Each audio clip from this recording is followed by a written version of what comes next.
आपण शिवसेना उद्धव ठाकरे पक्षातून भिवंडी ग्रामीण मतदारसंघातून निवडणूक लढवण्यास इच्छुक आहात। आपण पक्षाकडे कशा पद्धतीने मागणी केली आहे?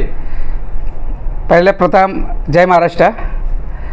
मी आपल्याला सांगू इच्छितो, मी उद्धव बाळासाहेब ठाकरे या पक्षामध्ये आहे, परंतु आपण विचारलेला का भिवंडी ग्रामीण विधानसभेमध्ये कशी मागणी केलेली आहे मी तुम्हाला सांगू इच्छितो। मी गेले 1995 पासून या भिवंडी ग्रामीणमध्ये कार्यरत आहे। मी माझी ओळख आणि परिचय सांगतो तुम्हाला। मी महादेव अंबो घाटाल।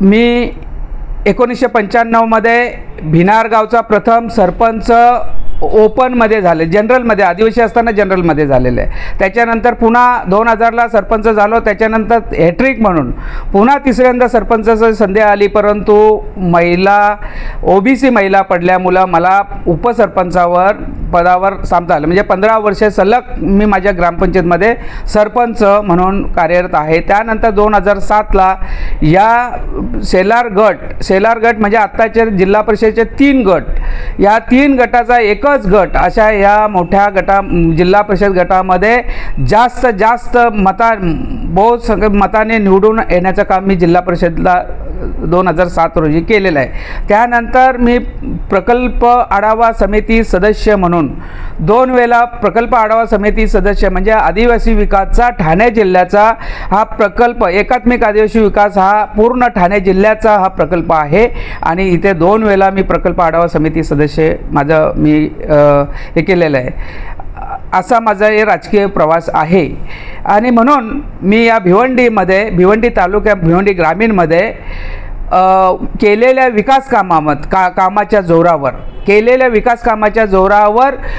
भिवंडी ग्रामीणमध्ये आदिवासी विकासच्या कोणत्याही प्रकारच्या योजना राबवल्या नसतील असं होणार नाही। जिथे आदिवासी वस्ती तिथे माझ्या योजना, आणि योजना अशा नाही तर 4 व्हीलर गाड्यांपासून तर अगदी ग्राउंड लेवलला आमचे कातकरी बांधव आहे, त्यांना मासेमारी जाले असतील, आमच्या तुमचं बुरुट कामचे असतील, एखादा बांधव आमच्या आदिवासी वस्तीमध्ये 5-25 घरं आहेत, तिथं किराणा दुकान दिला असेल, शेतीला जोडधंदा म्हणून शेळी पालन असेल आणि शेती अवजारं, अशा अनेक संख्येने, मग खावटी कर्ज असेल, असे अनेक आदिवासी विकासाच्या योजना या भिवंडी ग्रामीणमध्ये राबवण्याचं काम केलेलं आहे।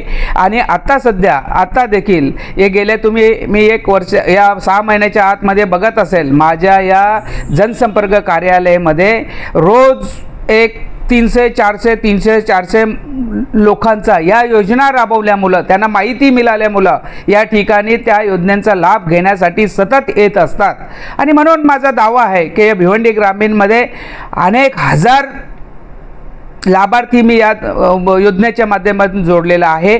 मग सर्व समाजा नुसत्या आदिवासी नसून तर सर्व समाजाची माणसं जोडण्याचं काम केलेलं आहे।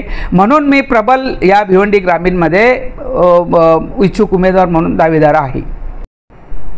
आपण विधानसभा निवडणुकीच्या निमित्ताने कशा पद्धतीने संपर्क मोहीम राबवली आहे?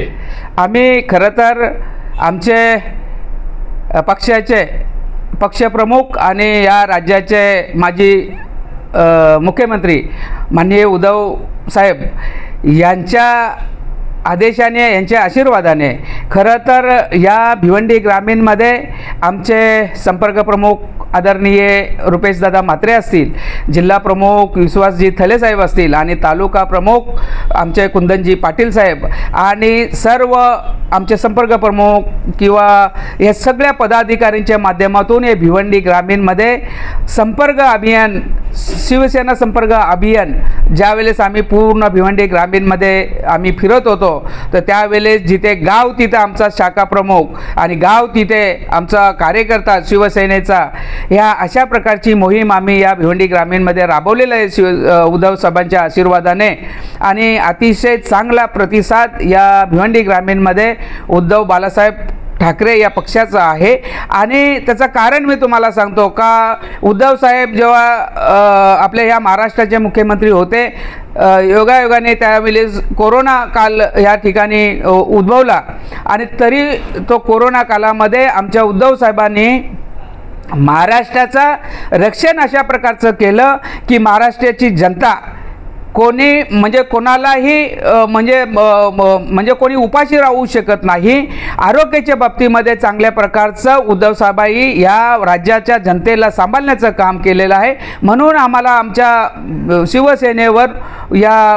शिवसेनेवर ही भिवंडी ग्रामीणची नाही नसून तर महाराष्ट्राची जनता ही खुश आहे आणि म्हणून आम्ही ह्या भिवंडी ग्रामीणमध्ये अशा प्रकारचं आमचं काम आहे. भिवंडी ग्रामीण विधानसभा मतदारसंघात कुठल्या प्रश्नावर 5 वर्षात कामे झाली नाहीत असे तुम्हाला वाटते? मी आपल्याला सांगू इच्छितो, या राज्यामध्ये खरं तर कामं तर सोडाच, अनेक कामं प्रलंबित आहेतच, परंतु ह्या राज्यामध्ये या देशामध्ये आज महिला सुरक्षित आहेत का हा पण प्रश्नच आहे. लहान बालकंसुद्धा मुली सुरक्षित नाही. म्हणून ह्या राज्यामध्ये विकास कामं बघा, आज आपण बघतो भिवंडी ते वाडा असेल, मनोहळा असेल, आज जर आपण पाहतो तर ह्या रस्त्याची काय दुरावस्था आहे, किती म्हणजे कसे खड्डा आहे की खड्ड्यात रस्ता आहे अशा प्रकारचं हे आहे. नुसता ह्या भिवंडी वाडा नाही, या पूर्ण महाराष्ट्रामध्ये, पूर्ण या जिल्ह्यामध्ये आणि भिवंडी ग्रामीणमध्ये आज आमचे ज्या ठिकाणी आदिवासी बांधव आमच्या खेडेगावामध्ये शेतकरी राहतो, कुठलाही रस्ता नाही, त्याच्यानंतर आरोग्याची सुविधा नाही. आमचा भिवंडी तालुक्यामध्ये आज जर एखाद्या आमच्या शेतकऱ्याला किंवा आमच्या याला जर एखादा विंचू चावला, साप चावला तरी त्याला ठाणे इथे हलवण्यात येतो. अशा प्रकारची आरोग्याची सेवा नाही, शिक्षणाची सेवा नाही.